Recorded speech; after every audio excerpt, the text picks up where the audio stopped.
On today's episode of the Real Recovery Podcast, episode number 59, we are thrilled to welcome Camille Ireland Esquivel. Camille's story is one of fierce resilience, humor, and raw honesty. From childhood loss and moving to Alaska to rising in recovery alongside her wife Amanda, Camille shares a journey of pain transformed into passion. Together, they dreamed of building something bigger, and now they're doing just that. Tune in for an inspiring conversation about identity, community, and reclaiming joy.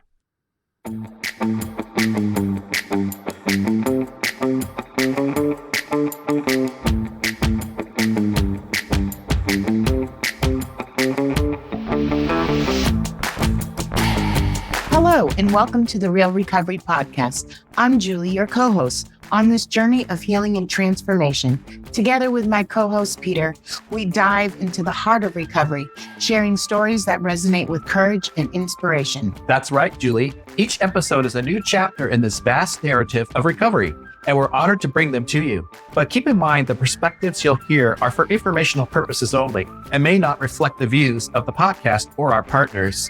Indeed, while these conversations can be a powerful part of your recovery toolkit, they are not substitute for professional medical advice. We encourage you to seek guidance from your healthcare provider for any treatment-related decisions. And if you're facing an immediate crisis, or if you just need to talk to someone who understands, don't hesitate to call the Recovery Crisis Line at 503-223-8569. That number is also on our website. Help is available 24/7. Now let's begin our episode of recovery, real recovery. This is Julie and Peter with the Real Recovery Podcast, and we are joined today by Camille. Yay! Welcome. I'm excited. Glad you're here. Yeah. I've met you a few times throughout our last year of podcasting, and so I look forward to hearing your story and more about you and so on and so forth. Yeah. I'm really curious to hear it after seeing you twerk. Oh, yeah. I wasn't sure we should bring that up. Yeah. Oh, it was good. It was really good. That was a lot of fun. This was that Recovery conference. Yeah, True Colors. And you stole the stage. Yeah, or the room, that happens. It was honestly, that show was amazing with Isaiah. Yeah, they're awesome people. Seeing him be a grown big man from seeing him being a baby. Yeah. I know his mom. So it was really like seeing him and him telling me he's never done a drug or anything from the environment he grew up in was amazing. Yeah. Amazing. And that boy can dance. Yeah. Yeah. So tell us, how was your childhood? And we just heard about your degree. I'm so excited. How was my childhood? Yeah, we're all going to find out together right now. Like I said, it's been a long time since I shared about myself. So my childhood was confusing. There was a loss of my parental figure, so my mom. And so my whole childhood was spent trying to fill out a hole. She passed away when you were She didn't. young. My great aunt raised my sister and she got legal custody of us when I was 4. Oh, okay. So there was sexual abuse that had happened in the home with mom down in Oregon. And some things had happened and my aunt ended up with custody of us and we stayed down in Oregon for a little bit and lived with my great grandmother who lived down there in Grants Pass as well. And then my aunt, she has passed now. She's been gone for a few years, but she moved us up to Alaska, which was very far away from everyone and everything. In my recollection of the story, I got together with my sister and said, hey, we should convince Auntie about going to Alaska or something. And so I'm not sure if this is real or not, but somehow I remember we said it. And then the next thing I know, we were moving there. So we drove the Yukon? Oh my God. The highway up. Yeah. So we drove all the way there. And which I understand it's not an easy road to take. No, it's not. Yeah. And we had a trailer. We were in a little Ford Courier truck and My great grandma had drove up with us just to take the drive. Wow. I think it takes 2 weeks. It took us 2.5 weeks to get there. Yeah. That's an adventure. Yeah, it was really cool. I remember I saw some bears and stuff. That was the first time I saw bears and moose and all that stuff. And my first experience of it was 12 o'clock at night and it was daylight outside. And so that was an interesting... I would have been so confused. Yeah. I'm serious. I'm confused now. Yeah. Can you imagine then? Like, for real. And I was like, this is terrible for an ADHD kid like myself that can't go to sleep in the daytime. And I was like, this is going to be a nightmare. Yeah. A friend of mine lives up... I've never been, but he said getting used to the light is... Yeah, I went up there too when I was working for Fred Meyer. We did a couple of store remodels in Anchorage and Anchorage East. And when we went up there, it was at the end of summer. And so we were in t-shirts and stuff. And by the time we left, there was snow everywhere. Yeah. And there was complete sides of buildings and stuff that never got daylight. I mean, it was because the sun rose like above the horizon and then it set like that. And it was like, I was like, this is the weirdest thing ever. Yeah. So we ended up moving there and that's where I spent. So that would be about 5th grade is what I went into when we moved. And then all through high school, I lived there. I got into figure skating pretty much when we moved there. That was a little kid passion of mine. I saw that and I was like, wow, that's amazing. I remember we found some ice skates at a garage sale and I was like, please, can we buy it? And then we found these little figure skating dresses and we bought it and we had never been ice skating or anything. And so when we hit Anchorage, that was the first time we got to ice skate. And I remember later on asking my aunt, like, this is what I want to do. Please do it.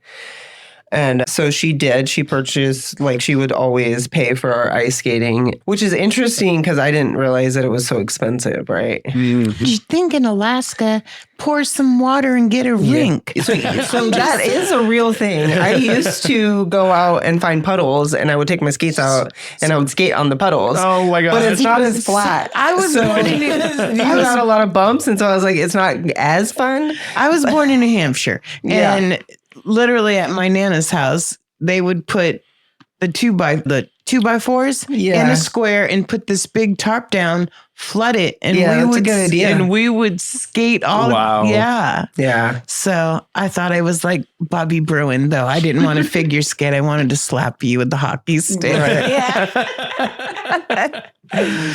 Yeah. Oh, nice. Your aunt seems really supportive. Yeah. I feel like I'm being cautious of what I say because you can say fuck. It's okay. I just don't know what family member might hear this story. Probably only the ones you want to. Yeah. My aunt, she had 3 kids of her own that were full grown. And then she took on my sister and I as well for whatever the reasons were. And I thought it was because she didn't want our family to be split up. My understanding was that we might have gone to foster homes, and so she didn't want that to happen. Whatever the case, I'm glad that she did keep us in the family, and I had the opportunity to be raised with my sister, my biological, like, full sister. Amen. And I say that because I found out later that I had a bunch of other siblings that I didn't know about when I turned 16, which is crazy because my father was absent as well. I only ever had a picture of just like my sister, my dad, my mom, and then my brother and my half sister. But I didn't know who they were. I don't remember anything of them. I dreamed of that. I'm an only child. Yeah. I didn't get a brother until I got Peter. I'm serious. And I was like, I always wanted one. I was like, is there one out there? Yeah. So I had a lot of family loss, not having parents in there. And I remember as a kid, the one thing I would be on the playground and moms would come and pick up their kids. And I remember that was something that I longed for really bad. I longed to be able to say, my mom is coming to pick me up. Or your dad, like somebody. My dad or something. When I didn't have that. And I did have Auntie, but she was busy. She was a single parent. We moved to Alaska and she worked all the time. And honestly, she was absent even though she was there. Memory I always have is of her playing Nintendo. She bought it for us, but one point, she spent more time on that playing Tetris, just hours, cigarettes, those long old Monte Clairs. Oh, yeah. And she would just like chain smoke and it would hang out of her mouth because she would be sitting there playing the thing and then ashes would fall down. We had a little Chihuahua dog that would be laying right there and the ash would just fall down. It's like crazy. Yeah. So yeah, she was absent in that aspect. But I also started to get into trouble too. And it happened pretty quick for me. I would say I took my first drink at, I think I was about 10 or 11. And right after that, I lost my virginity directly after that, which was a horrible experience. I can imagine. And because I heard other people doing it. I heard other girls were doing it and they were all the cool girls. And I was like, shit, maybe this is what I'm supposed to do. And I just happened to be friends with the most popular dude. I wasn't really friends with him. My aunt was friends with his mom. And then they lived with us. And I was like, this is an opportunity. Yeah. That's what I thought. I was like, no, this is a great opportunity. I'm going to be so popular after this. Can't wait. And and that is not what happened. This is not the story that happened.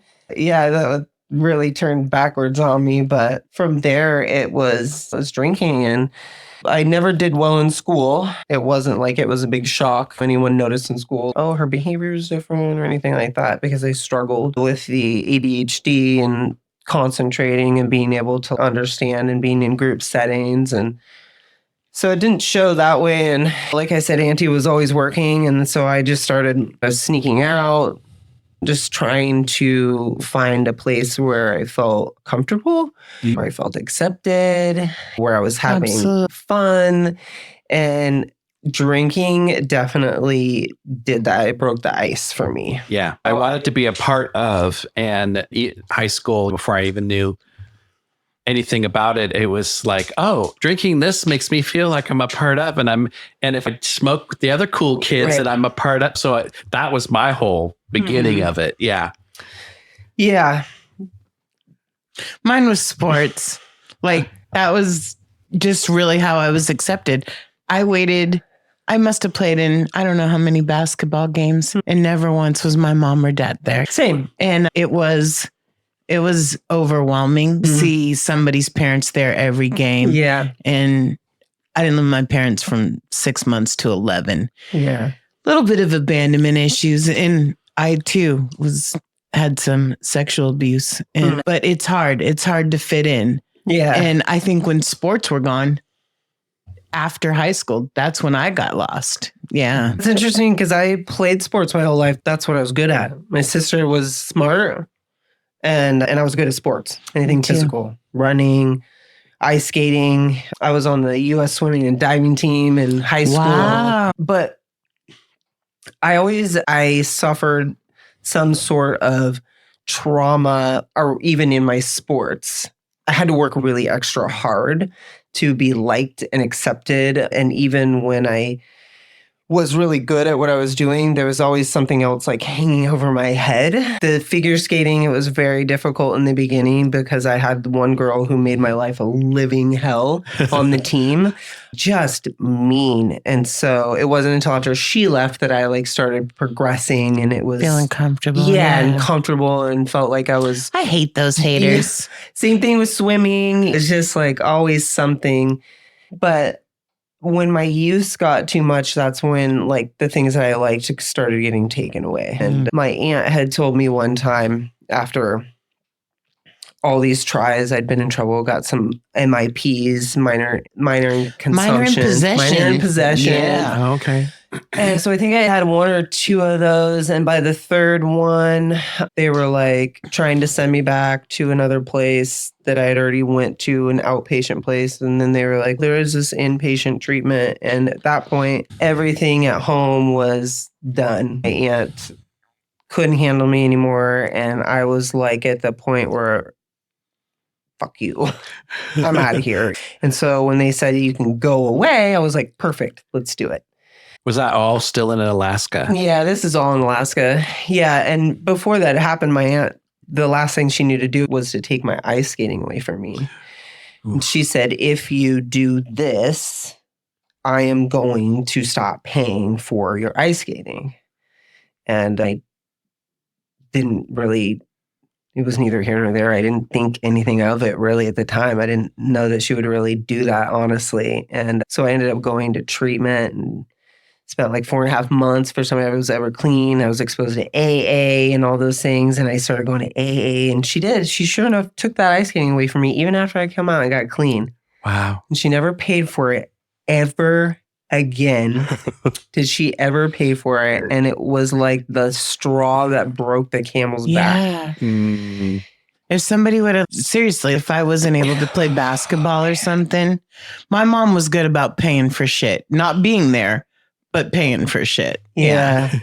Yeah, and I thought I went to treatment and I was doing good, that, hey, maybe we could do this again. And it was real strange to come home because my aunt was, I remember her saying when we were at a figure skating meet and I was trying to support my sister, and there was little bits of me that was like jealous that I couldn't be participating. Yeah. And I was trying not to make it about me, really support her. And my sister didn't want to have anything to do with me. And it was very apparent that she didn't want to.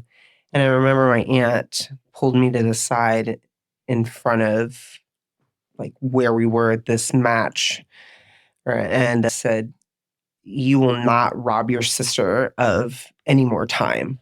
This is not about you. This is about your sister. And you How like pretty much devastating. go away and shut up." And that was like, whoa. Especially when you've been doing so good. Yeah. I stayed clean, I think, for almost a year, which was really hard. No young people at all. I was going to AA. Literally, the old man at the end of the long rectangle table with the cigarettes. He had 50 years clean, which was crazy. Yeah. And I was, 14 or 15. I got exposed to NA up there, and being so young and limited, I would assume in Alaska, AA groups at that time. yeah, they had AA and they had some NA. So you were in just like as regular, like with older adults. Yeah, like, it was all adults. wow, how I never saw a kid. Never saw a kid, or even I wouldn't even say I saw a teenager that had ever went into the rooms. That must have been not cool. Yeah, it was different. Who do you hang out with? Fuck. Yeah. So I would leave and go home and be clean and still not be, I wasn't going to school because I was doing homeschool, but that wasn't working out because we know I can't, education-wise, it was terrible. My aunt wasn't teaching me. I didn't understand this stuff, and time on my hands. I wasn't able to ice skate, and then it just... You are going to go to coffee with a bunch of old AA people. No. Like we do fellowship today. Yeah. It says a lot. I'm thinking about how we are today with all the youth programs and places that are starting or have started and are continuing to grow, and like the Harmony School and some of the other programs with 4D and stuff, that to go as a 14-year-old, one, I think I would pick up from the adults all the bad stuff anyways. Yeah. And then trying to relate. How do you relate to someone that's you don't 20 plus years your senior? Yeah, you don't. Yeah, I don't even, honestly, I don't think, when I think about it, I don't think that I understood that's what the meeting was supposed to be for, was that I was able to go there to relate, to be able to find my place. Now that I think of it, I never thought of that. I just... thought we were going and talking about what we did. And we had coffee and we smoked cigarettes. And it was the one place I could be a child and smoke cigarettes in the rooms with the adults. And no one said anything. So it was like I was doing adulting.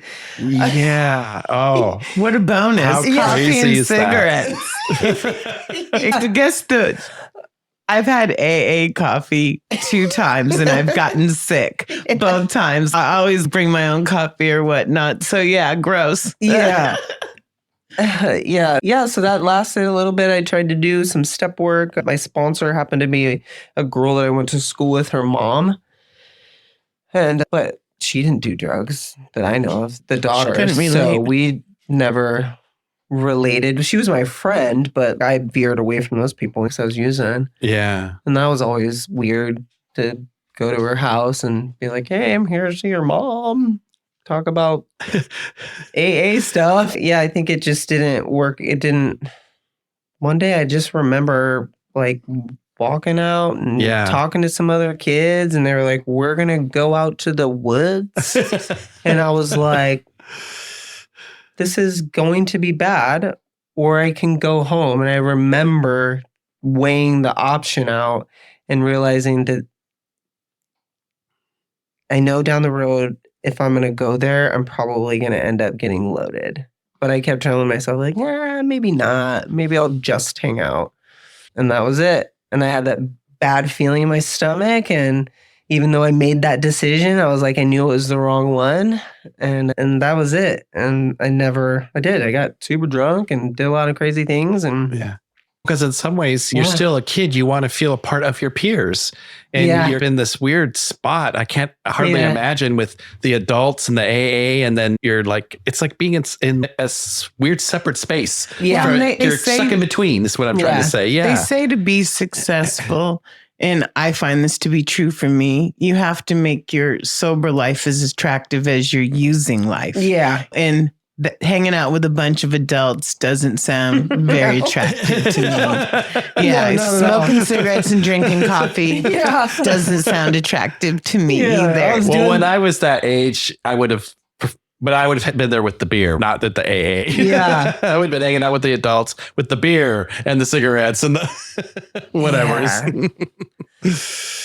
That's... Yeah. So obviously odds were stacked against you to stay sober at that point. Yeah. Yeah. And I just continued using. I always remembered it was there.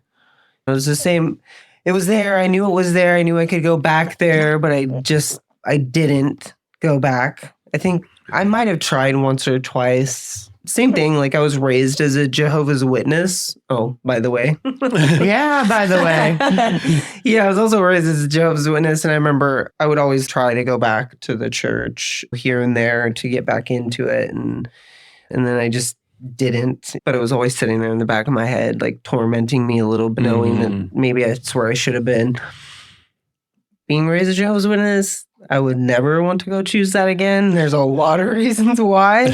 I can imagine. But definitely I wish sometimes I would have went back to AA and tried something. And it came in and out of my life. I kept getting in trouble here and there. Ended up using from then on, so like consistently for 22 years. There wasn't a time that I can ever really remember that I wasn't loaded on something. Yeah. Because I was a drinker too. It all started with drinking. And I was a daily drinker. Go to work drinking, happy drinking, sad drinking, didn't matter what it was. And then I would have periods of time where if I was using meth and I wasn't drinking because I couldn't feel the difference. And so it was like a waste to me. So I just wouldn't drink. I never drank while I did meth either, ever.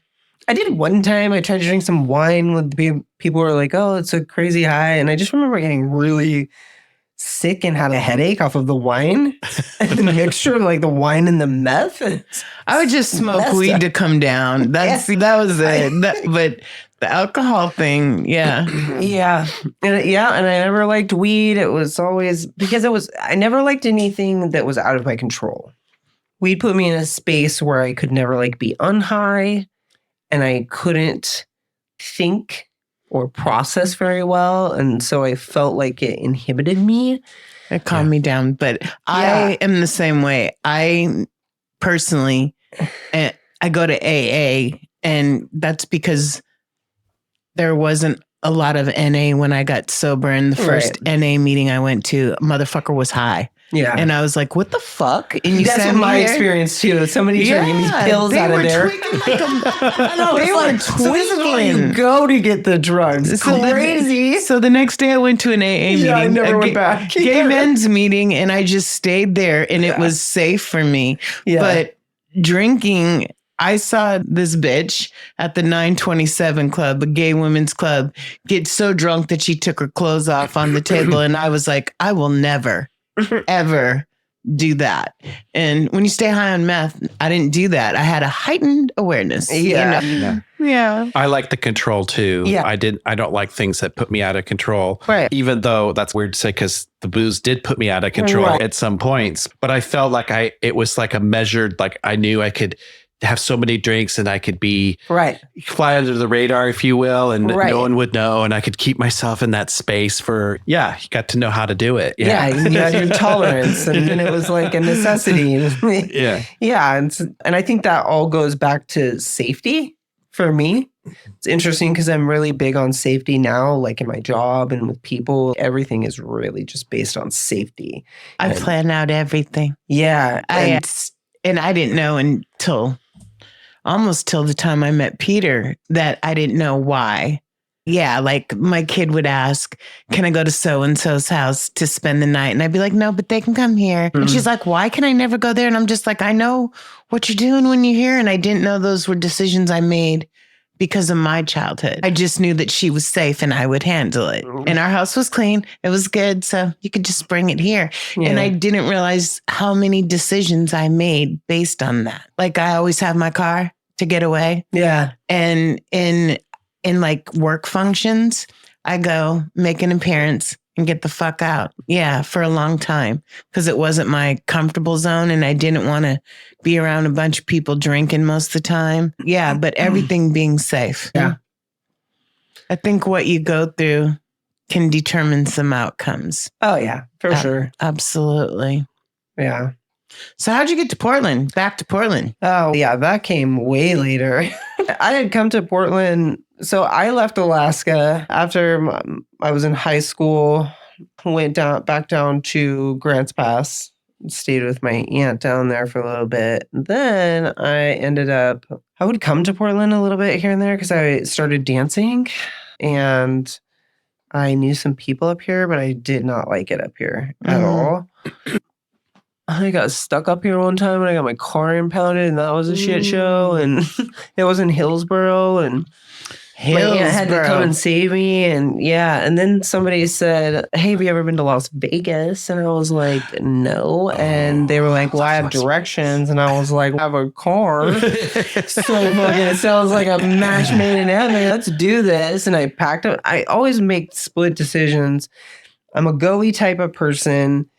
And I'm like, sure, let's do it. So we went to Las Vegas and the person I was with turned out to be crazy. And I left them and I stayed there for a little bit and met a person. Then I came back to Oregon. Then I went back to Las Vegas and I stayed there. I just didn't come home. I was supposed to come back, but I didn't come back. It was just a trip, but you made it a one way. Oh, yeah. I've never been to Vegas. I was like, I think I'm coming back, but I'm not sure. And then it just like years went by and I was still there. And I was like, I'm going to come back and get my car and get my things because I had taken a bus ride there. Somebody bought me a bus ticket to come see them and I just never left. And I met this dude. Wow. And I moved in with this dude and all this stuff. And then I was with that person for 10 years and in Vegas and a lot of using, really bad relationship, physical abuse, really bad. Couldn't get out. Tried to leave a couple times. Was stopped in my tracks for leaving. And then I got into crime. I'm an expert. No, just kidding. I worked for a jewelry store called Crescent Jewelers. And I was like stealing the jewelry out of there. And then I was going and pawning it like a fucking dumbass. And I was like, I knew that it was probably marked or they have serial numbers on it. And I thought I had done my research with the company that I was working for well enough to know that it wasn't. Uh-huh. It was. Oh, geez. And by the time I left there, I was getting high with the new manager in the back. We were smoking meth and everything. So It was like a whole thing happening there. And I'm not sure if he was stealing shit too, because cases were coming out real empty for a while. And then I don't remember how, but I ended up quitting I don't remember how I departed from the job, but I did. And I thought I had gotten away with it. And I started working somewhere else. And then I actually was like trying to like clean up on my own. And I got a knock on the door one day. The police were there. They were raiding my house. My fiance had no idea about any of this. My boyfriend. Yeah. And surprise. We were selling our house and trying to move. And so he answered the door thinking that was someone trying to buy the house. And so I ended up in jail for that. Yeah, I got a couple of burglaries and forgeries and stuff and stayed in jail for up to 6 months in the Nevada or the Las Vegas jail. And Las Vegas is no joke. I had this girl that worked the escort service. Yeah. And she had 32 cases, right? Yeah. And they let her out. Yeah. But then like when she got to like the 32nd, her bail was like $50,000. And her man said, nah, you're going to do 60 days because I'm not paying the $50,000. Yeah. Crazy. Yeah. And you think in Las Vegas, we're in Las Vegas. Yeah. Sin City. Yeah, exactly. I eventually was able to get away from that person by moving back down to Oregon. The idea was because I couldn't like get away from this relationship. And I told my aunt that I wanted to come back down and move with her. And my boyfriend, he was like going through hard times in Las Vegas. And so he was like, yeah, I'll move with you. And I thought this was my opportunity. If I can get him away from Las Vegas and his family, that it will put me right in the center where my family is. And then I'll have support. And then maybe somehow I can get away from him. So he was the abusive one. Yeah. Yeah, he was the abusive one. And I was just using. So you were thinking that an environment change was going to heal him because you'd be in your zone. No, not heal him. I didn't believe that because I don't believe that changing that changes a person. Yeah. I just believed that it would give me a new opportunity to get away from him. Because you would have your people around you. It'd be easier. Right. Yeah. And I knew him well enough to know that I didn't think he was going to last very long in Oregon because of the type of person that he is and the work that he does. And that's exactly what happened. Good planning. Yeah. And he got an offer to go back to Vegas to work. And then I completely supported that idea. And I said, you do that. I will stay here and I will work everything out here and you go and get the money. And I did. I pep talked him up and it was all bullshit. And I knew it. I needed to get him out. Yeah. No. So I did. And that was the beginning of the separation, which was great because it opened me up to like finally being able to make some different decisions because I'd made a lot of really fucked up decisions for a long time. By this time, I am constantly using, just constantly. It's a daily. It's like, by this time it was, man, I wish I could wake up and not have to use, not have to take a drink. And I didn't think that was ever going to happen for me. And I never knew how to do it. Even though I'd been in trouble with courts, I had to go back to AA meetings and stuff. And I had to do UAs. And I knew all that stuff was there and it existed. I just still had no idea how to really get to it. Yeah. Well, there's a difference between having to do it and wanting to do it. Because I went to AA to get off parole. I know. Yeah. I had 6 months left. Yeah. I had 6 months left of parole. Yeah. I didn't want to fuck up. And I went through treatment again because I got high one time. Yeah. And I went and told on myself to the parole officer. And I said, put me in jail. I don't want to be high. She was like, no, you've done really well. You stayed sober for 18 months. I'll put you in treatment. Yeah. And I was like, okay. And then the day I graduated from treatment, they said, get the slip signed. But it wasn't until I got off parole and I decided this is okay. I'm going to stay here. That it made a difference. Before I was just getting off fucking parole. Yeah. But when I stayed, because I was scared to go back out, scared to go to jail, and it was fear at first, but when I stayed and it made a conscious decision that, I don't have to get my slip signed and I don't have to pee in a cup, but I'm going to stay.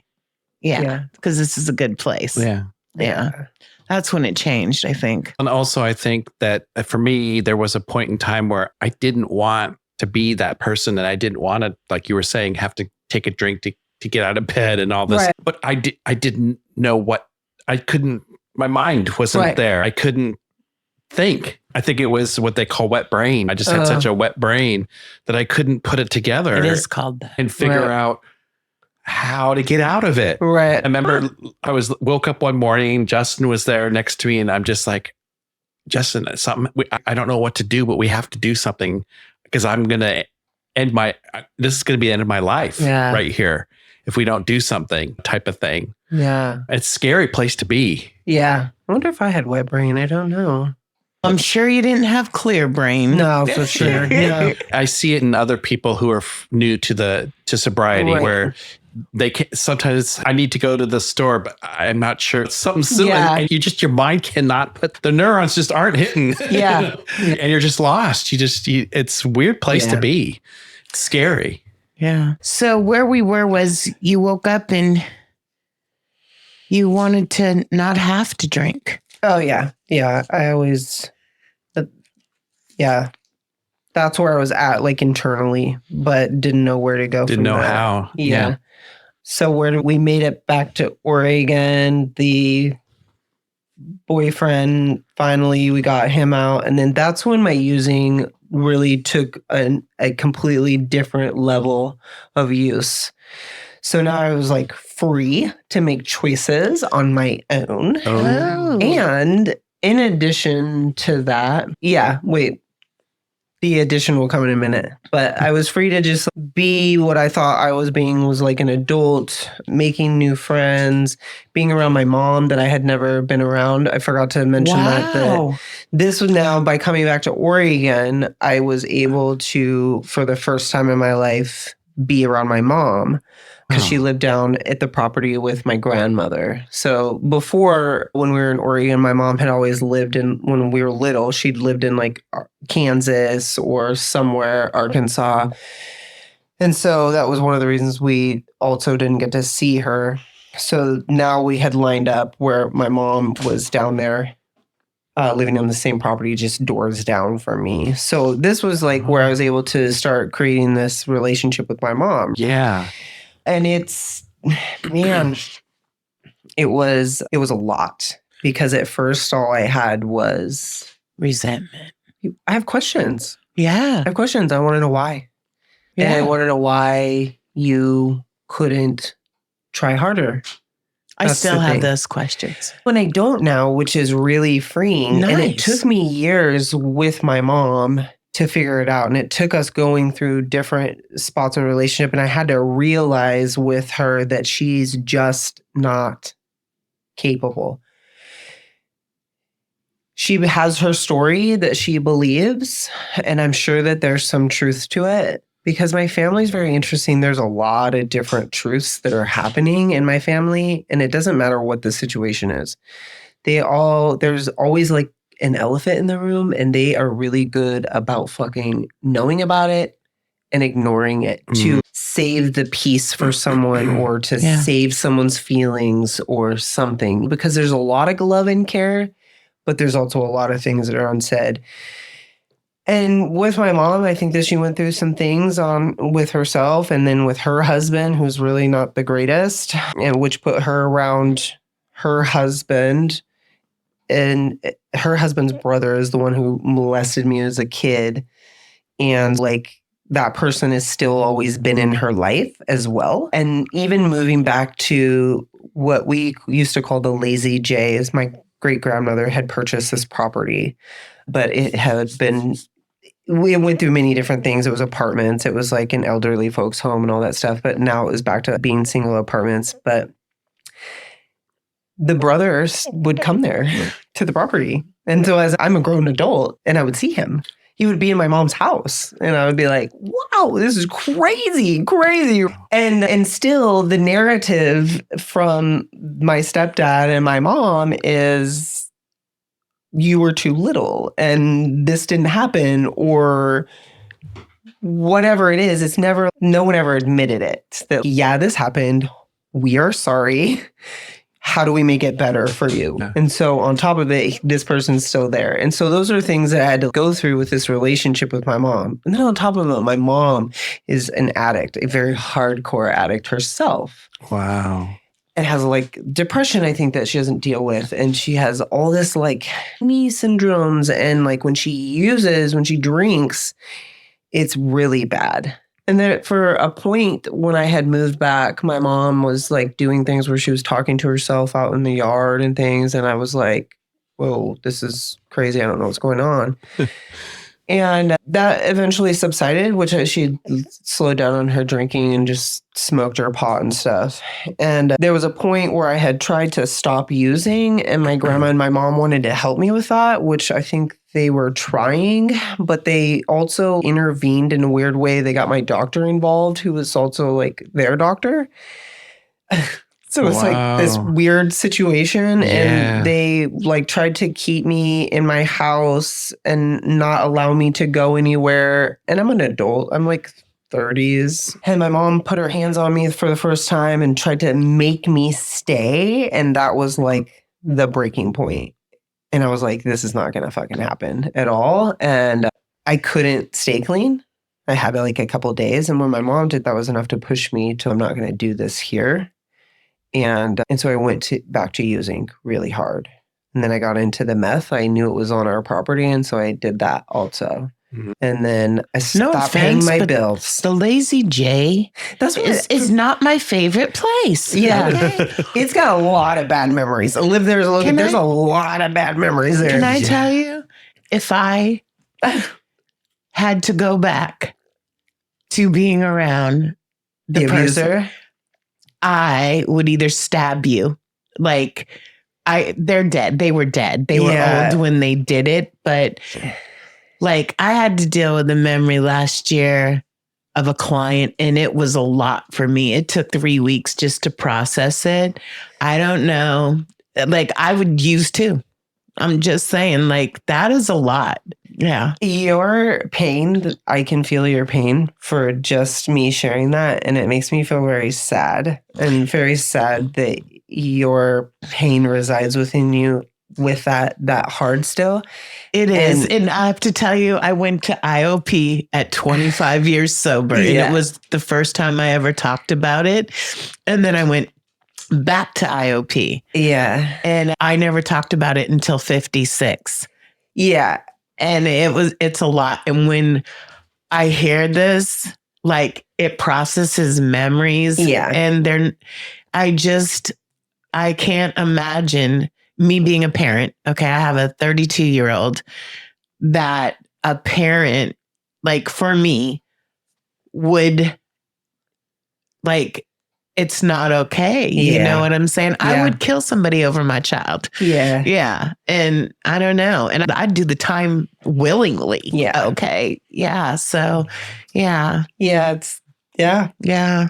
What we think we would be is different than what people actually feel. And I usually can talk about it now without crying, but I used to be the same way with my things. And I think that I sat there was a portion, and then I'm not pushing this on you whatsoever, but I think that there was a portion, and using always heightened that for sure. There was a portion of pity that I was in because yes, it happened to me. Absolutely. And it was really fucked up that it did. And when I went to treatment and got sober, that got me to where I'm at right now, there was a counselor who pulled me aside. And there's been a few people in my life who really stood out, and they did this one thing. They validated me, right? And he pulled me aside and he said, listen, I know you got the shit stick of life. So it's pretty much like there's a ceiling fan and there's a bag of shit, right? And you throw the bag of shit up and this ceiling fan, and some spots get more of it. Some spots just get a little spackle. You got the most of it, right? You got that big load. You got the load. Yep, you did. And it sucks and it's shitty. And it's not fair, and it's not right, and we can't fix it. But what do you do with that? That does not define you. It is not who you are. And you get the choice to move forward and do something different with that. And when he said that, I was like, it really hit. He validated. He said, I hear you. No, and I really get it, what you're saying. And I believe you. Because no one has ever believed me. And it has been my story even up into my full adulthood. Yeah. It is an issue. And so he touched that on that spot, and it gave me permission to be like, thank you. I can let go now and I can move forward. So I didn't think about it for years. Yeah. Years and years, and just focused on being a corporate, respectable mom, being sober. It wasn't until I worked too much and I got really sick. Yeah. And I had a bit of a breakdown. And I went to the doctor because I had a bit of a breakdown. She sent me to the psychiatrist, and the psychiatrist asked me some questions. And I was like, why do we want to talk about this? And that's when they made me go to IOP. Yeah. So I didn't even think about it. And then memories have come with opening up that. And yeah. So luckily for me, I never was in it again. And thank God when I went, I had been sober for a long time. Yeah. You know, thank God. Yeah. I think God gives you what you're ready for. The first 4 years I was in AA, it was just enough not to stick a needle in my arm and do the right thing. Yeah. And then I became progressive. And then I think the mental part has been the last couple of years, and it's been really good. Yeah. Good for you. It would be hard to be on that what is it called? Oh, Lazy J. Yeah. But to be surrounded by people who don't believe. Yeah. And so you're there and you're confronted with the person. That to me would be just a horrible place to be in. Probably it was. There was a lot that was really not great about it. And I forgot to mention that. So in this time, before I moved past the Lazy J time, I had met another person as well and was dating this man. His name was Eric Rowland. And that makes me want to have a tear because he treated me the best I had ever been treated in my life at that point. The best. And I was like, wow, there's really some hope in life and for relationships. But we still used. I used, he used, and life got too hard for him.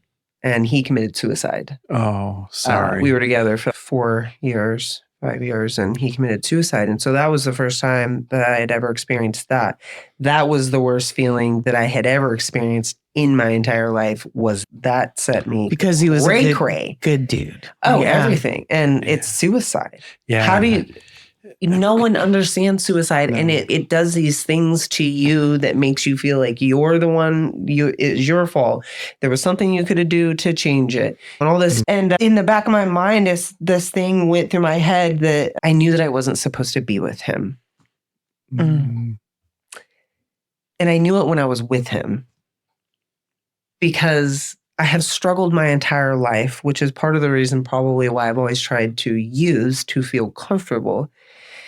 Is that I am a lesbian since I was a child. And I've known that since I was a kid. Since I was a little kid, I knew it. I wasn't raised in that society at all. And when I tried to come out to my aunt when I was younger, that was the only thing I could never talk to her about, and she would shut it down immediately. Nope, we're not talking about that. We're not doing that. Nothing. It was real weird. Wow. And my mom too. Yeah. I had a girlfriend and she was like, do not be walking down the street holding this sand. She would not even talk about it. She got mad. And I could talk about anything with my aunt. That was the one thing I did have with her is I could just blurt out anything and have that conversation with her. But at that time, and I knew that I was going through that, and something inside of me was also really grateful because up until that point, I had always continued to make these wrong decisions. I was always just making a decision that got me stuck into something.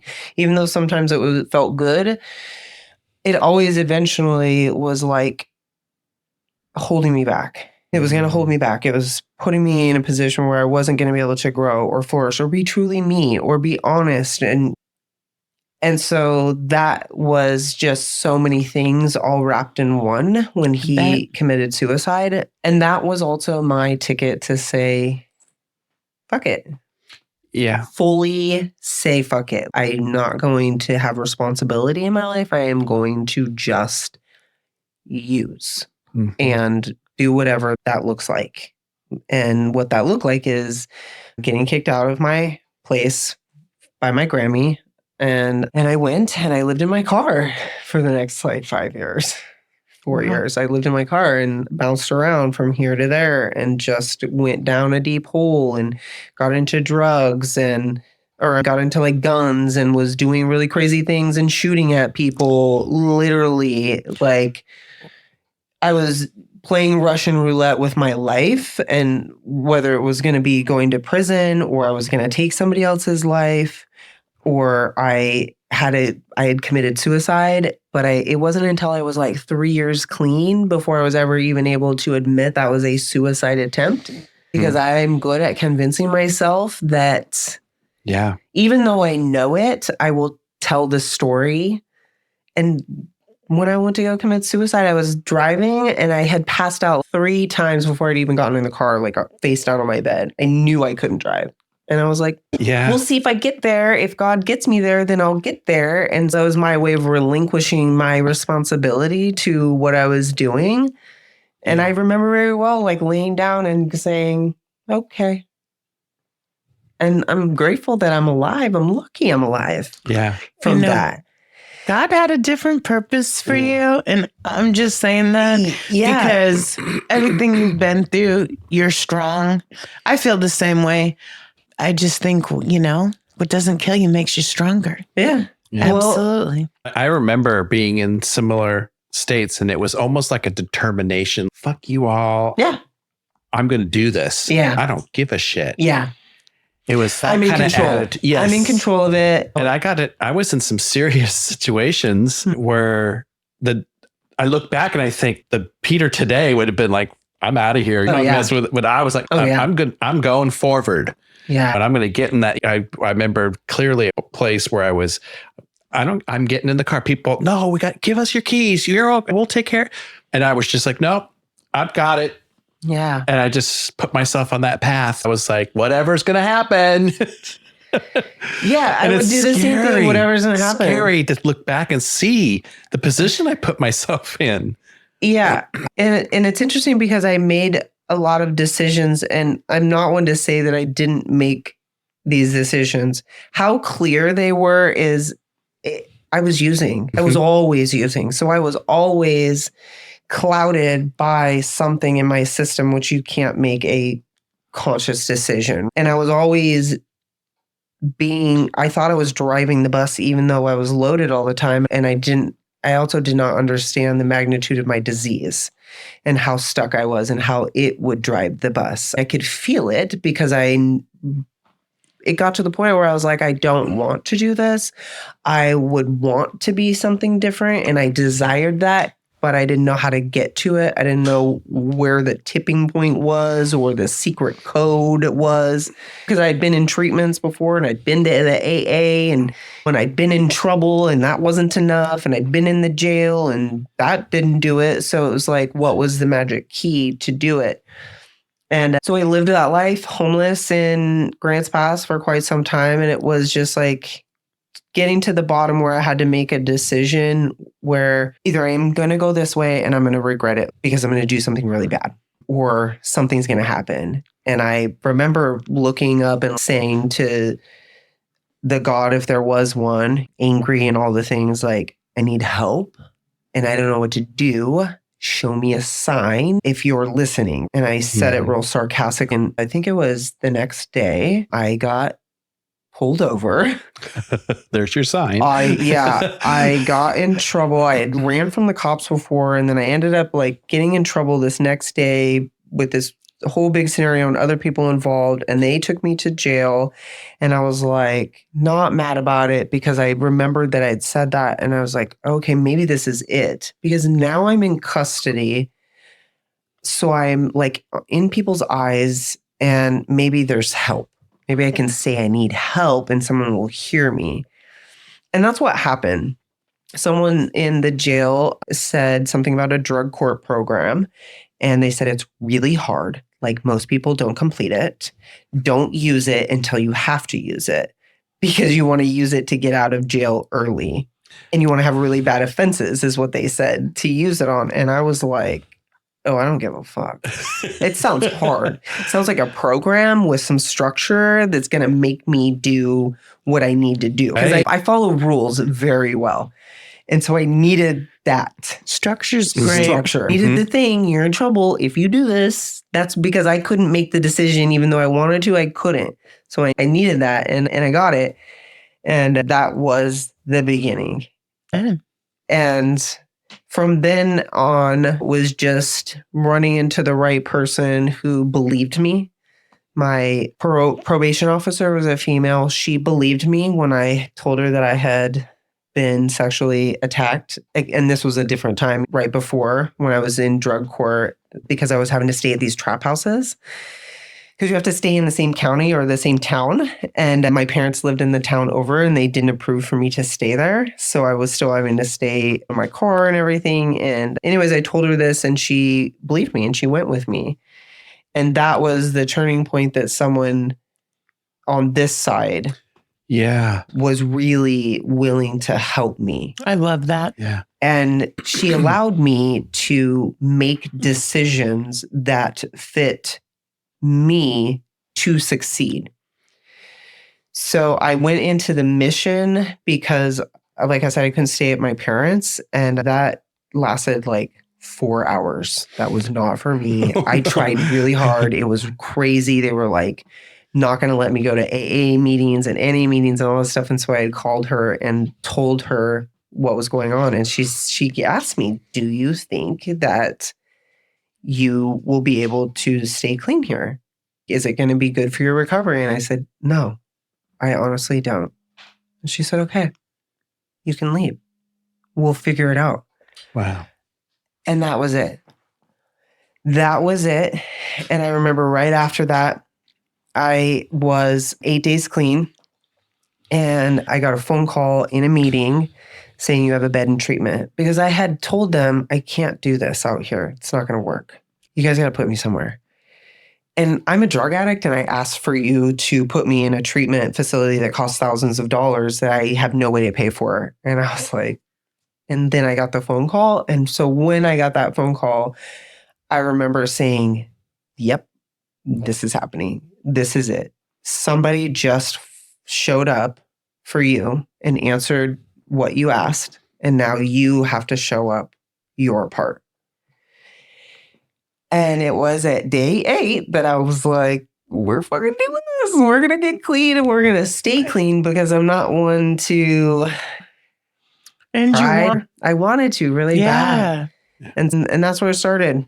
And I stayed clean and I graduated from drug court and I was in college because that was also something that I was told I couldn't do. And so I did it. And I will forever. I like that attitude. I know. I was like, have an attitude match. I'm the same way. I love believe it. I could do it. And I was going to college and there was this one person, her name is Pam, who was my cheerleader the entire time. And she helped me with things that like I just couldn't do at the time. She could find the resource or the link that I needed. She had time. She would put her time out for me. And those things are like so precious. She was like your mentor, dude. Yeah. And she just let me figure it out, but she was able to like fill in the small gaps. There's always been a person that filled in the gap. When I first got clean in drug court, I needed to like work out. I was like, I have to have something else, but I can't pay for it. What can I do? A friend, I call her a friend now because I knew her before I got clean and worked with her. And then when I got clean, she was there. So she was that person from the other side. And I was like, whoa, crazy. And then she helped me with those things. Like she paid for my gym membership. Wow. That's that awesome. got me going to what I have now as a fitness career. And so I totally forgot what I was talking about because it made me cry all the time. Yeah. And so she would like encourage me and said, just keep going forward. And when I failed at math, I was like, I can't do this. And then I was able to talk with her and realize how to turn it around to use it to my benefit. And what that taught me was you have to figure out what works for you. The same thing that everyone always talks about, find out how it works for you. It's not a cookie cutter program. It's not. Yes. Okay, so this means you have to really start learning about who you are, Camille. And I didn't never do that. I ran away from me and I didn't know who me was and I didn't believe in me and I didn't support me because I just didn't understand. And so college, along with the rooms of NA, gave me something, helped me start learning about myself and being able to maneuver around people and really building self-confidence, foundation, structure, commitment, consistency, a path that I had to figure out. Like, what is this that you want to do? And keep doing it. Keep doing the hard things. And doing the next right thing is not easy. No. Okay. I'm just telling you, it isn't. And I know what you mean. I had to go through hoops and fires and whatnot, but going backwards didn't. Yeah. Who wants to go backwards? Yeah. Yeah, I for sure didn't. And college, it was a long-term goal. So now I'm learning how to set goals. Because when I first got clean, it was wake up, eat. If I was doing that, I'm not sure. But wake up, go to group, go to an NA meeting, come home. And I remember I started with lists like that of all the things that I did in the day because I had to see the progress. So I was able to check off everything that I needed to do. And I was like, okay, yay, cool. You did that. Well, and you started to get some structure. Right. And then I would add some things in. And then I could take some things out. Like I knew I was going to wake up and go to the bathroom. I didn't have to have that on my list. It became a norm for me, which was great. So now I've got some bigger things like go to the grocery store, meet with so-and-so. Then the list got bigger and the goals changed. And it was like, go to college. And it was like, graduate college, which is 4 years down the way. Who even thinks 4 years down the way? You reminded me with your lists of Skylar Ray when he was talking about his boards.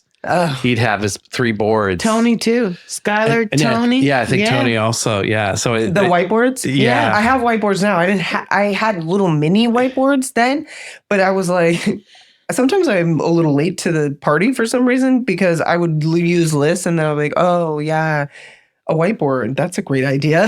I don't have to waste paper. Yeah.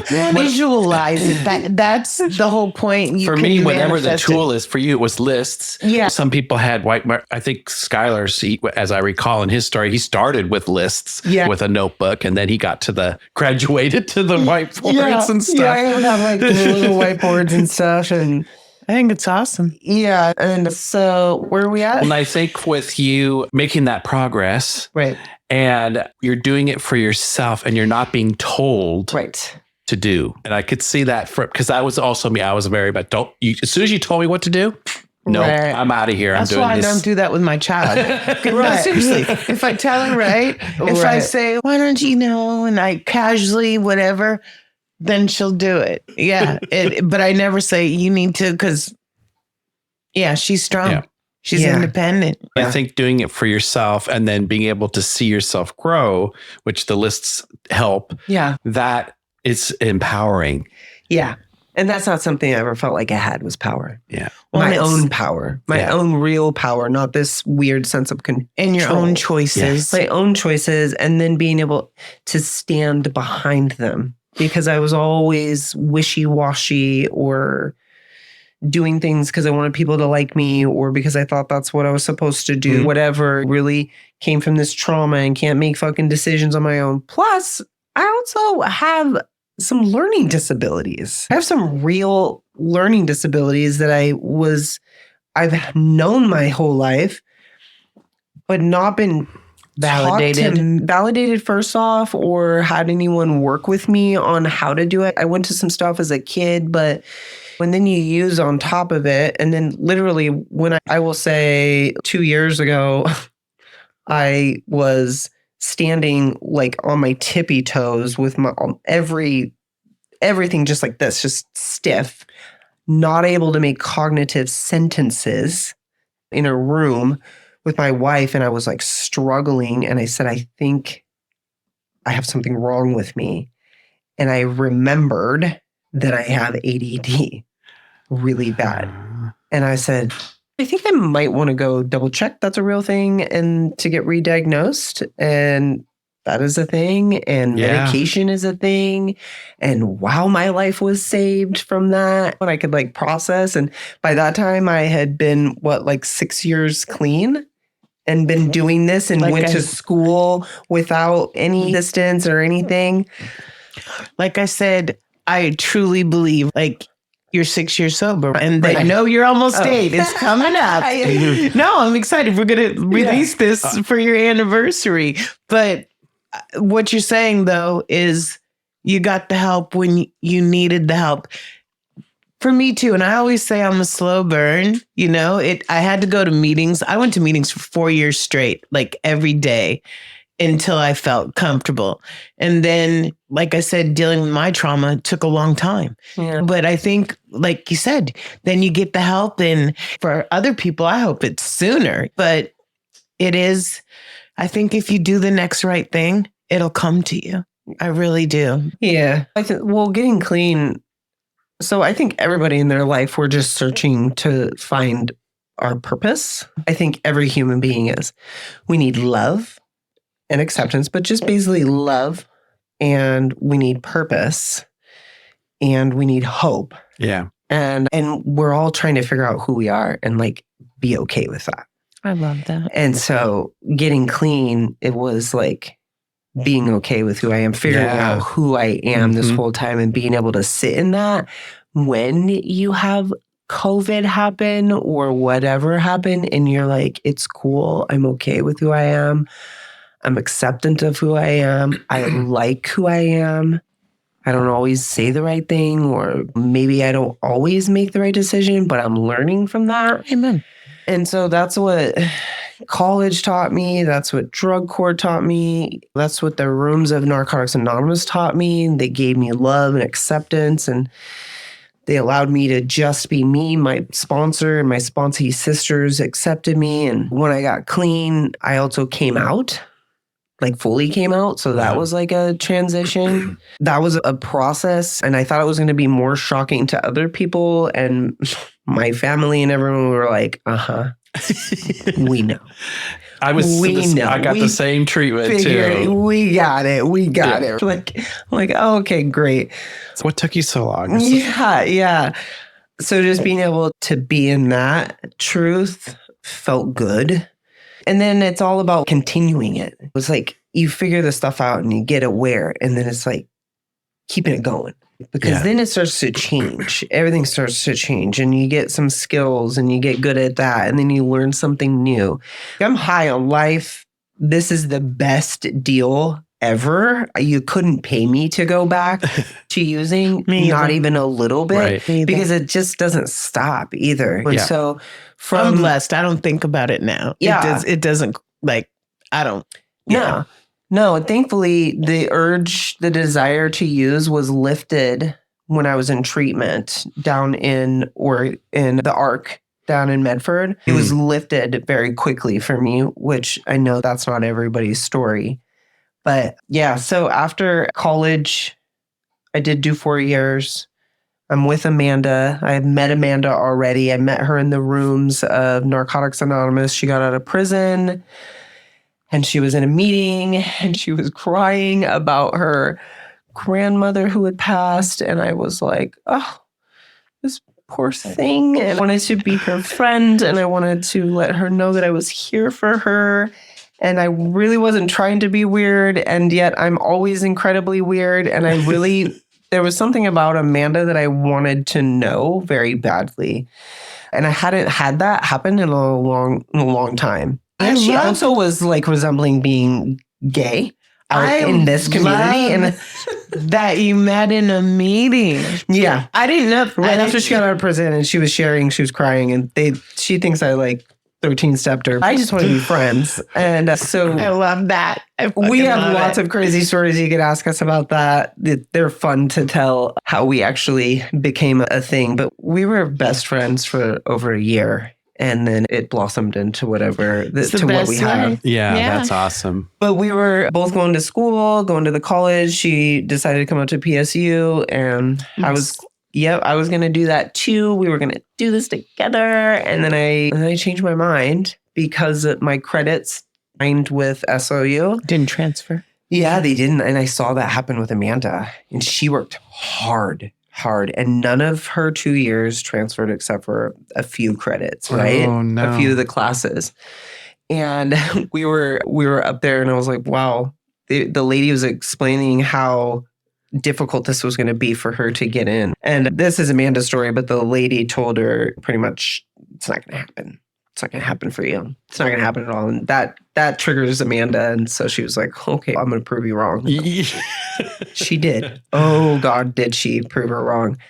So that was one of those times, though, where I was going to make a decision and I was afraid, but I was like, I'm going to stand in my decision.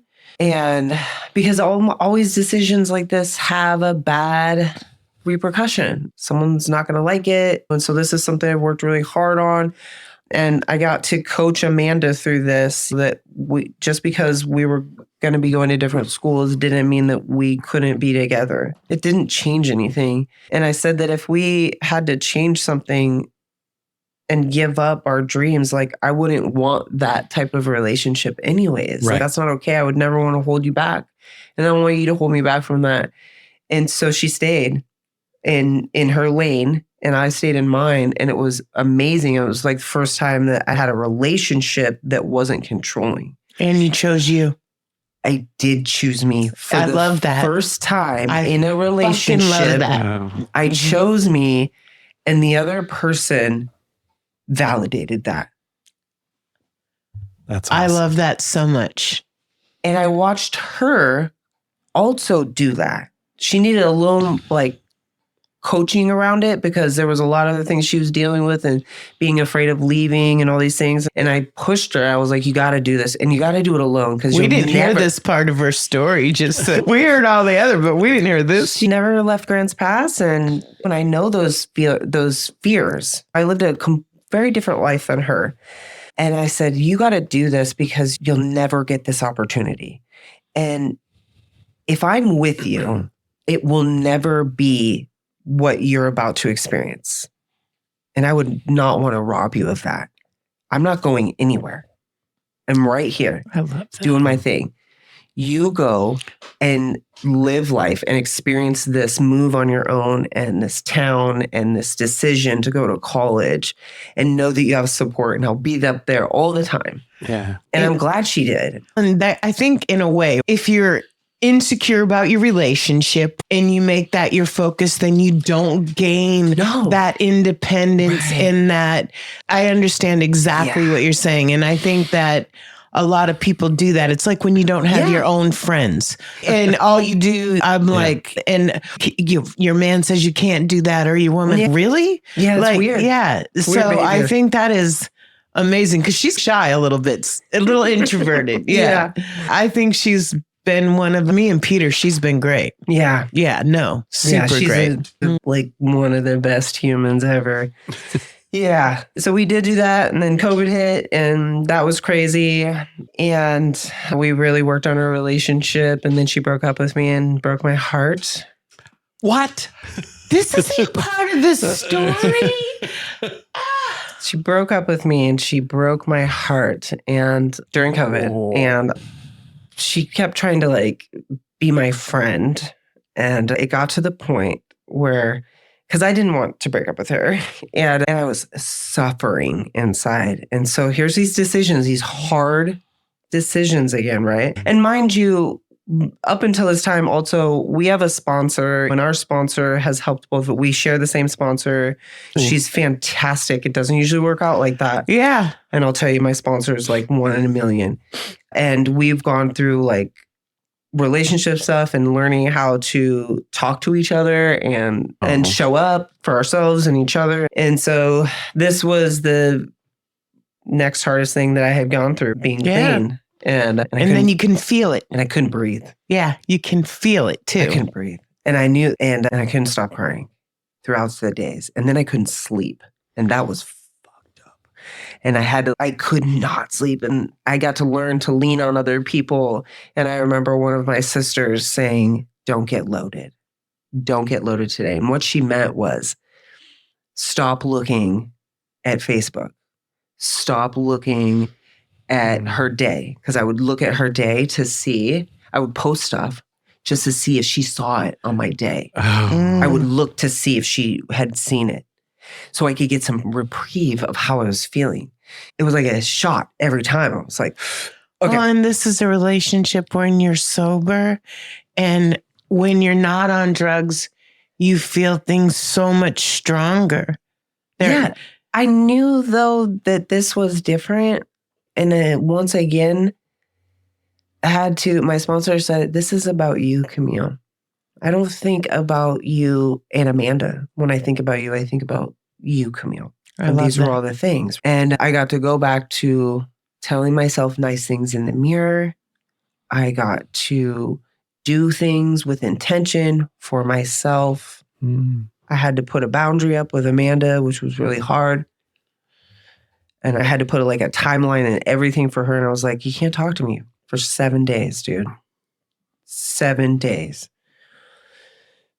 Because I'm suffering. She broke that. I knew she wouldn't make it 7 days. But in the time, I got to go through some growth. And I am so grateful that happened for us because it did something. It changed some things and it changed some stuff for us because I think there was a little fantasy about the relationship up until that point. And that was a really big reminder that anything can happen and that you are not that other person.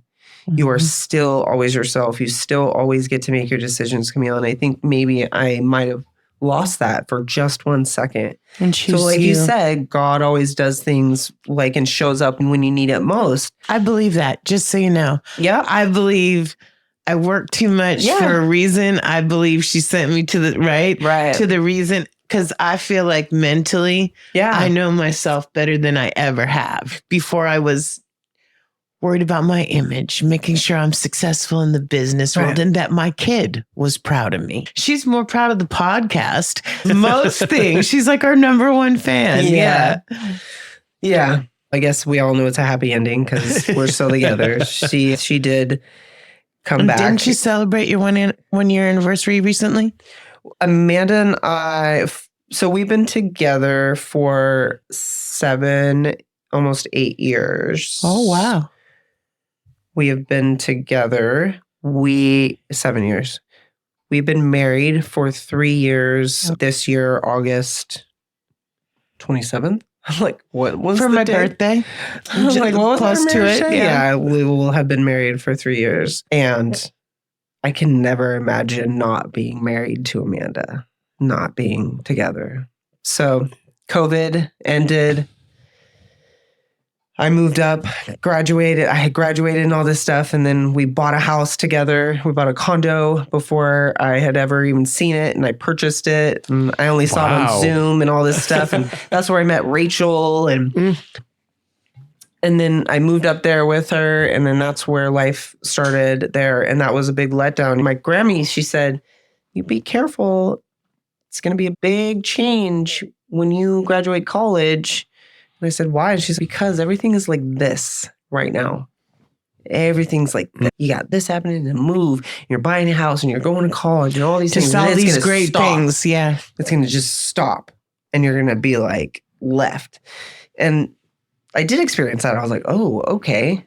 So I had that feeling. But because I moved up here and then switched jobs, started working for 4D. I love that. Now I'm living with Amanda. We'd lived together before in my tiny little apartment, but now we actually had our own home. And so we're figuring that stuff out and trying to figure out the recovery community.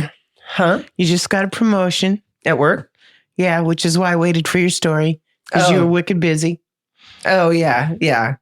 Do you want me to talk about that? Sure. If you want to, I don't know what I'm supposed to talk about. I feel like I'm giving it a play-by-play. Listen, it is. No, honestly...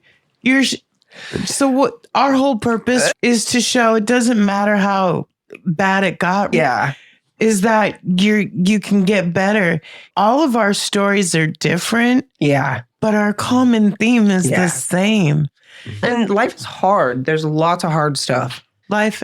And things change. Like, you would think that was like a great point, is everything moving up here and getting with Amanda. It just started a whole new hard chapter.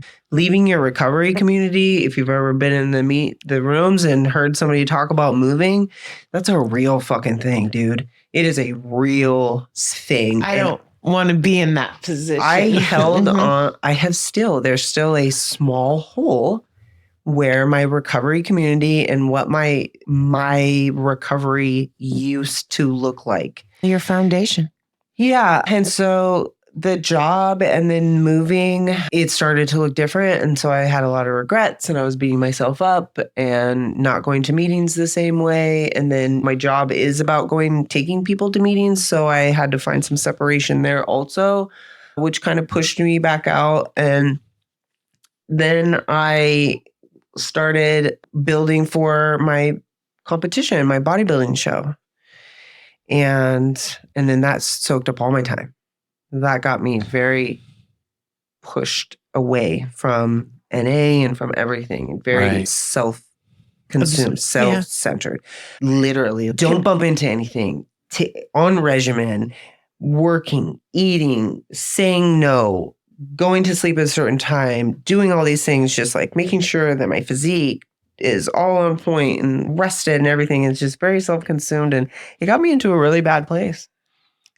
Can I tell you the worst year of my life is the year I worked too much, and I wasn't, because I was used to going to meetings a lot, right? Yeah. And I don't know that I can switch up my foundation. So kudos to you, because they're like a lot for me. I don't really hang out with a lot of people outside of recovery, not too many anyway. And when I got away from my structure and my foundation, it wasn't a good year. Yeah. When I got away from mine, I went out. Eventually, I got because Life Point was good, and I got so involved in work and the house and just kind of what you're talking about. And but what fell off the table was my recovery. I went less, and then I wasn't going at all. And instead I was going and, let's go after work and then it was like, I can have one beer with the guys. Who can, that's not a big deal. And then I was just on my way. Yeah. Because there's never enough for Peter. Yeah. So caution, red flag. If you get to that where your recovery gets too far away, it's wait a minute. Yeah. Got to pull that back. And part of it too was that I wasn't comfortable where I was going. And so that played into it. It was like, it was easier for me to break away and not go. Now I'm surrounded by my crew, and we do stuff outside of meetings, and we have fellowship, and my life has changed so much. Recovery is my life. I talk to my sponsor every fucking day. That's cool. Okay. Every day.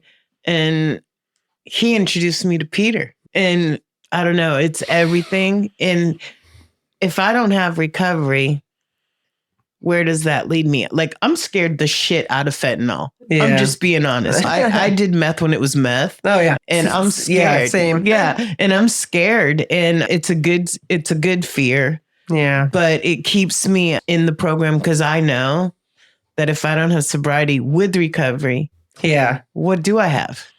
Yeah. I agree. I agree with that. I think one of the things I've learned, because I'm always learning something new, me too, is that, and something that's hard for me is because I'm need this structure and work hard for the consistency and like to know what's happening. And so when the recovery changed, and I know that it was it's my doing, like I know how I got the recovery community that I did, and I know that it took time, but it took my effort, right? And I knew that, and I came to that realization when I was up here, and I did take some of those steps, and then I beat myself up and thought I could try harder. And I was going through all these changes and reached out to my sponsor and dumped a bunch of stuff on her and got refocused. And then I also came to a realization that we change. Yeah.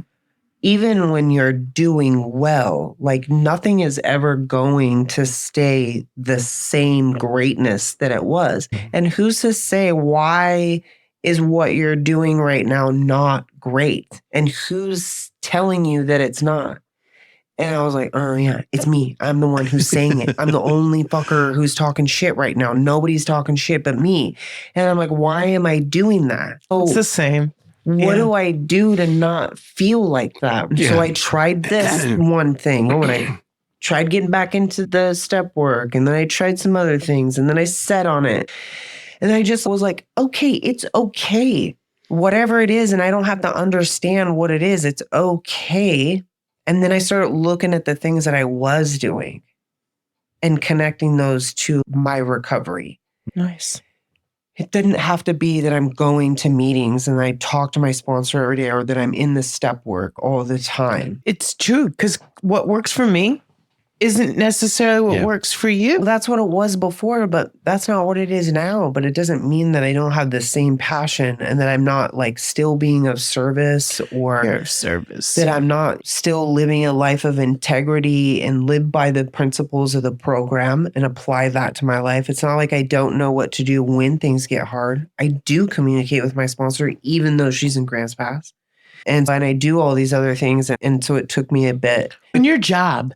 And I also came from 12-step. That's how you get clean. That is it. And if you are not doing that, then you are not doing it. So when I came up here, the fact that it changed my outlook and I believe differently. And sometimes I believe I have some opposing feelings and views in 12-step. Sometimes. I couldn't agree with you more. And that's okay. And I'm allowed to feel that. And I'm aware that I would rather see the person again tomorrow, because if you are alive, then you have the ability to have a chance to recover. And however it is that we keep you alive to get to that point is the most important. Right, is the most important. It's not about abstinence always. There's a lot of different ways. Going through the CRM class and then doing these interviews, there are so many different ways to do it. Yeah, and what works for me, and some of my thing is probably just being scared. And for somebody who worked for the escort service, being with a bunch of gay men is everything, because I knew they didn't want to sleep with me. I know this for sure. And it was safe, and it is safe. But I've seen people do wellbriety. I've seen people do smart recovery. I've seen people just stay away. I've seen religion work. The dual 12 plus 5. Yeah, the dual diagnosis. I've seen it all now.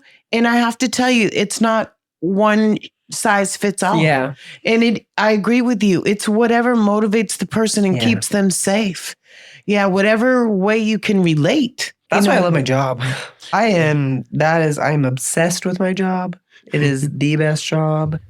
4D is, man, I wish that type of place was around before when I was young, obviously. And I just... We had Ashley on our show. She's been our youngest person we did a story on. And she came on our show from 4D. I'm not sure who that is. She goes to Harmony School, and her mom came on the show too, so we could show the relationship. But to get sober at a younger age, what more of a life can you have? You know? So many of the tools, I think I hear this from different people in recovery, where they are dealing with someone who's not in recovery, and they're like, I wish they just knew about the 12 steps. Because so much of what we practice in the program, they're life skills, because that's what we need. We need to learn how to live without what we had before. Yeah. And so we need to learn these tools, but they're fantastic tools to that anybody could benefit from. There's been years when AA wasn't everything. I went to a million baskets. Unlike my mom, I never missed a game. Yeah, I was obsessed with it just because. And so I worked crazy hours in the morning so that I was always available in the afternoons. It's what I wanted to do. So I think, and I also think there's different stages of your recovery. Yeah. I think there's this time for 12-step, this time for education, this time for work. And it's just about keeping the balance. Yeah. And I just have to keep balance with it and always be like aware. And I think growing somehow. And I think that comes with honesty with yourself. Yeah. And you can be straight. And I love when you choose you like that. This year is the first year I haven't made a 3-figured salary. And it's been one of the best of my entire life. Seriously. Must be nice. Everyone throwing around those figures, huh? It's there in the multiples. Can I tell you right now? It's not. I'm going to tell you it's not. And I'm going to tell you it's a hard lesson learned. I've been applying for CRM jobs and I've been applying for stuff and I have all this great corporate experience that doesn't necessarily transfer over. And I have to tell you, like you said, you love your job and it's a purpose. I love this. And it's made me love recovery even more because there's so many more aspects. Right. Yeah. And because of the podcast, I've gotten to meet so many great people. Yeah. Get to know them, not just know them, get to know them. Yeah. And then, I don't know, I feel a bond with them after the show. Yeah, because people take the time to share their stories with you. Time is something that's irreplaceable. It's the reason why I chose my sponsor is because she does something that like I was never able to do. And it's so precious as in the middle of a crowded room, everyone screaming her name. If she is talking to you, she is right there with you. She will, even the hard ones. She's sometimes, Camille, somebody's talking some crazy shit to me and I gotta go and the grandbaby and everything. And I still will just stay right there and give the time. You don't what an listen amazing to them. And I'm like, being. That's beautiful. You are a better human than me. Yeah. You absolutely are a better human than me. And so I love that you have that connection. She's amazing. She swaddled me like a small child the day that she said yes to being my sponsor. I started crying and it was weird because I remember standing up and then she just was like she knew I wanted to come sit in her arms. And she just swooped me and was like, come here, baby. Oh. And she rocked me like a little child while I just bawled in her arms. It was the craziest thing ever. And yeah, she's also one of the only women that I kiss on the lips besides my wife. I love that. Yep. There you have it, folks. Yep. I had my first sponsor for 23 years until he died. Yeah. And then I cried for 3 months straight. And when I first got in the program, I called him so much because he was the only one I really trusted coming out of prison and stuff. And he was older. And and then I got a new sponsor, which it'll be 5 years this year. And my new sponsor just went to water aerobics with me last night and he's 75. Oh, that's cool. Look, and he is just, Peter will tell you, he's a hoot.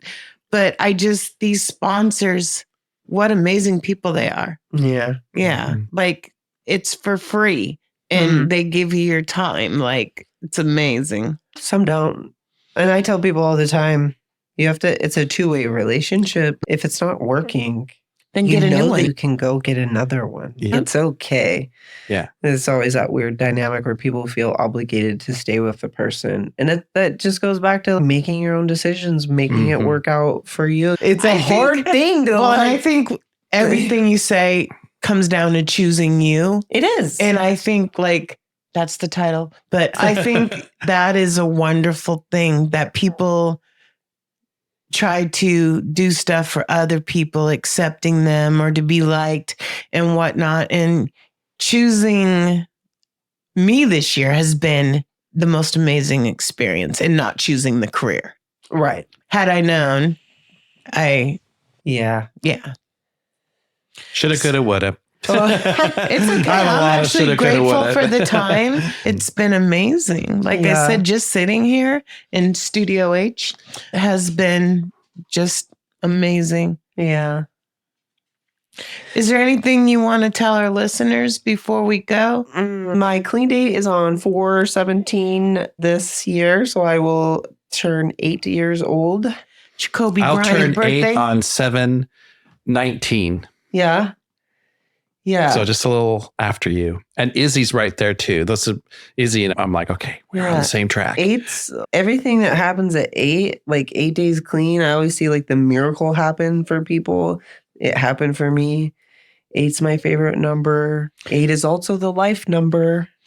That's funny because for yeah. me it's 7, is. and I got sober on the 17th, and it's always 7 for me. On the 17th? Yeah, I got sober on the 17th. I'll be celebrating. I've been sober a few days. If I could have just been 2 days earlier, it would have been so much easier for me because then it's 7/17/17. That would have been fucking cool, bro. Yeah. You should just switch it, okay? Who would know? For some reason, I can't. I have to say what it is.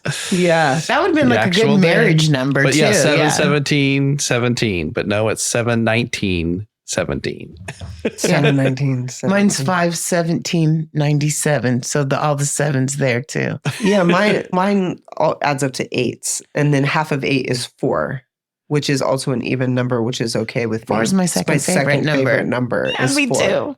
because it's half of 8.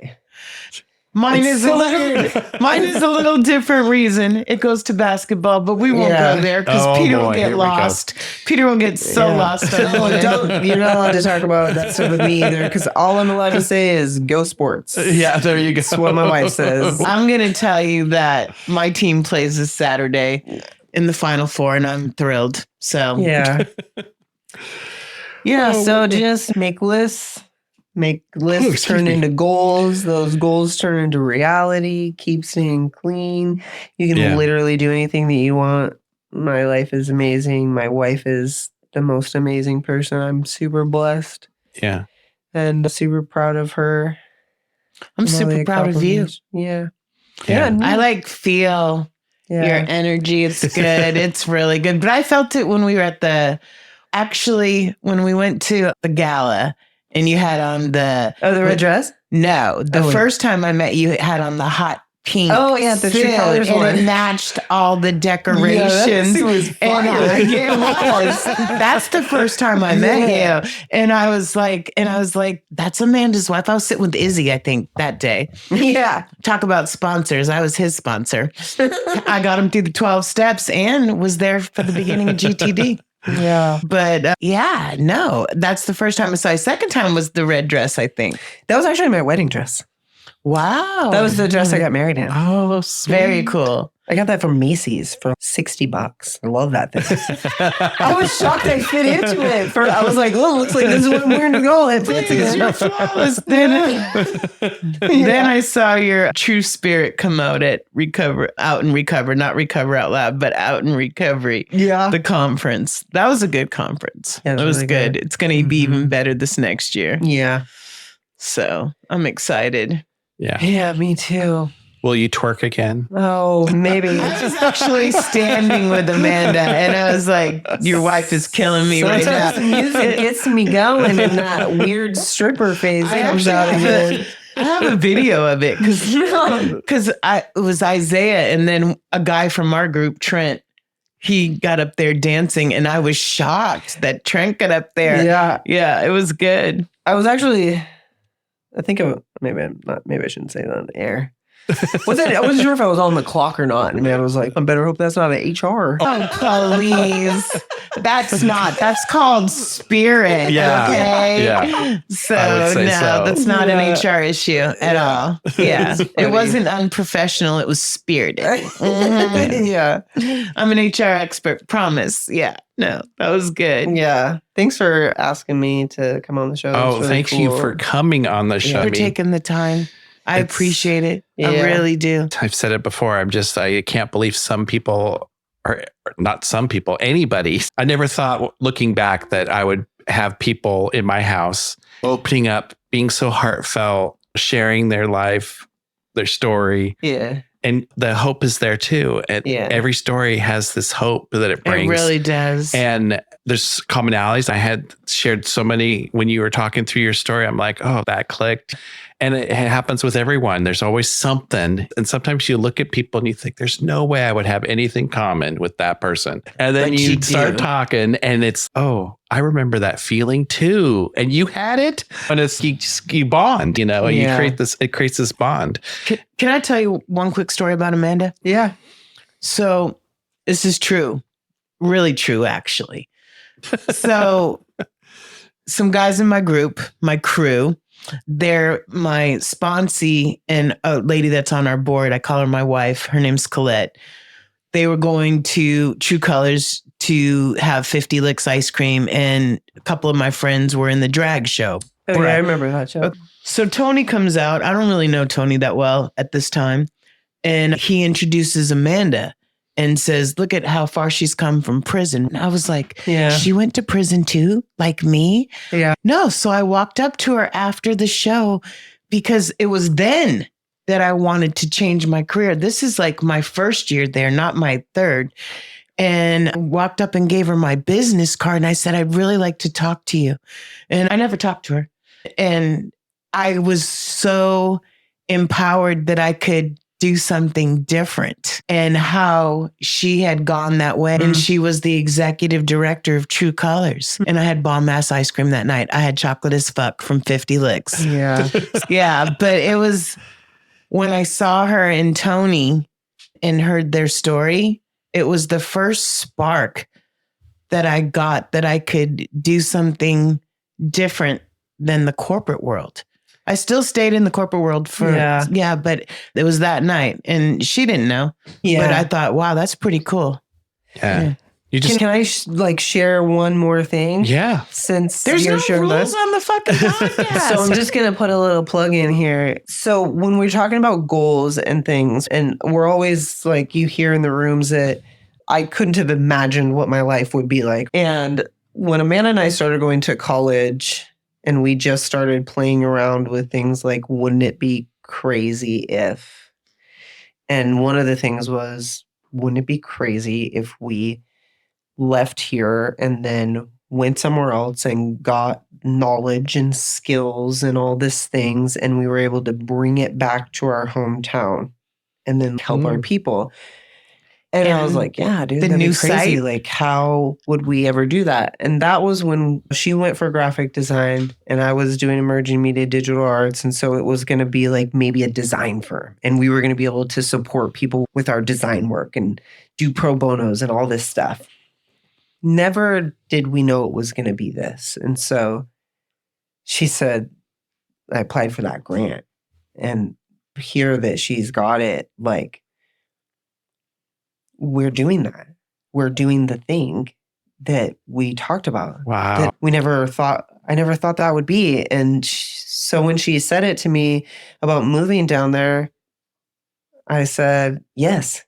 And she thought that it would take him longer. And I said, no, dude, this is a goal that who gets to ever check this goal off? We set it and now we're checking it off. Yes, because from there we can do anything. So let me clarify. Okay, so I know the new site's coming, right? Because I saw her. It's been announced. Yeah. So I knew this new site was coming, and I had talked to her personally when we had Advocacy Day. We had 4 executive directors here. Okay, so we talked about the grant and that her proposal was 5 different sites, and she wanted to bring it to some places where there's just one treatment center and they don't have everything Portland says. So what you're saying is that you're going to go to the new site. Grants Pass. Wow. That's where she was born and raised. No, I knew the site was going there, but I didn't know you guys were going there. Yeah. That's We're awesome. going to go home. Holy shit. That's so amazing. And it's like a premonition. Yeah, so we get to go back. And you know what? And they don't have and all that. And no, they don't have. When we went to North Coast Roundup to launch our podcast a year ago, and it's in 2 weeks, and we went to 2 LGBTQ community meetings, and our other board member, my wife, was speaking at one. And the common theme at both those meetings were there were these people from outside towns that didn't have that. Yeah. They were stuck in a straight meeting or whatever meeting, and they didn't have that sense of community. They were so grateful to come to the roundup and go to an LBGT. You know what I meant? Yeah. So the thing is that she's not taking True Colors there. It's going to be called the Rogue Community Center, because they're not ready for that yet. That's Small too much steps. And you got to think about the need. No, I it's gotcha. just like, that's definitely, I'm sure, a service that could, but it's going to be open to everyone. Awesome. I think she named it a project of true colors. I hope she doesn't get mad that I'm saying this. This one here. Look at it. Dang it. I doubt she won't until after the 18th of April. We'll Yeah, you release got it. time to tell her. You got time to tell her. Yeah, I mean, she announced it already. I'm really excited. No, I'm just so proud of her. I'm proud to be with someone as amazing as her, like to stand by her side. She just makes me in awe all the time because she is me. Yeah. I'm her. Yeah. I'm the same. We're the drug addict. And we have all the same stuff that you're talking about. And yet Don't she's make my me cry. partner. And I get to watch her struggle and grow and be there and vice versa. And She teaches. The thing I like Yeah. about her is she teaches. Like the out in recovery, she teaches in the pronouns in the CRM Yeah. class. She teaches. But not everybody does that. yeah. But I have learned a lot that way. Yeah. It's been good. Okay, I guess we should wrap it up. Yeah. Before You any have- more secrets are Yeah, released. You have You have 17 days to tell her. And I want to pre-wish you, even though there's no friends, but I want to pre-wish you happy 8th birthday. You've earned it. Thanks. Yeah. Thank you so much. And happy full circle moment. Yeah, and you too, Yeah. 8. Yes, I know. These are your Kobe Bryant birthdays, but I say that. Really, truly, thank you so much for making the time to be here and be a part of the show. I appreciate it more than I can express. But there it is. If you ever run out of people, We'll have the dynamic couple on sometime. That would be fun. Yeah, maybe when you get your center going and you're down there, we could have a little touch would be base and cool. yeah, And I've never see how been to things are Grants going. Pass. You haven't? No. Oh, I've been. It's yeah. beautiful. Yeah. Never. So maybe I'll have to come down and see the Rogue. The Rogue. Yeah. That's nice. Love it. Love This it. is Peter with the Real Recovery Podcast with Julie. and Camille. thanks for listening. That's a wrap on today's episode. Thanks to each and every one of you for lending us your ears and hearts. Your engagement is what fuels our passion and keeps this podcast thriving. We cherish the moments we share here and hope they resonate with you, whether you're on a daily commute, at the gym, or just taking a moment for yourself. Make sure to head over to our website at realrecoverypodcast.com.